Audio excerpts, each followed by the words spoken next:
Karamihan sa mga biyaheng probinsya sa PITX ang halos fully booked na dahil yan sa inaasahang dagsa ng mga biyahero ngayong Semana Santa. Alamin natin ang detalye kay Bernard Ferrer. Bernard? Yes, Audrey, full book na ang mahigit 154 na biyahe sa Parañaque Integrated Terminal Exchange of PITX na karamihan ay patungong Bicol Region para sa nalalapit na Semana Santa. Simula April 12 hanggang 16, full book na ang mga biyahe patungong Tabaco Albay, Legazpi Albay, Naga City, Camarines Sur at Iriga, Camarines Sur. Samantala, mula April 14 hanggang 16, full book na rin ang mga biyahe patungong Matnog, Sorsogon at Daet, Camarines Norte. Mula April 15 hanggang 16, punuan na rin ang mga biyahe patungong Buhi, Camarines Sur, Cagayan de Oros, Misamis Oriental at Davao City.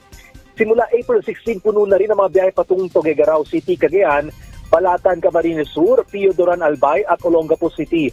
Tinatayang aabot sa 2.5 milyon na pasahero ang dadagsa sa PITX mula April 9 hanggang 23 ayon sa pamunuan ng terminal. Inaasahan ng PITX ang tuloy-tuloy na pagdami ng mga pasahero lalo na sa Huwebes Santo at Biyernes Santo, ang mga araw na karaniwang pinakamatao sa mga terminal.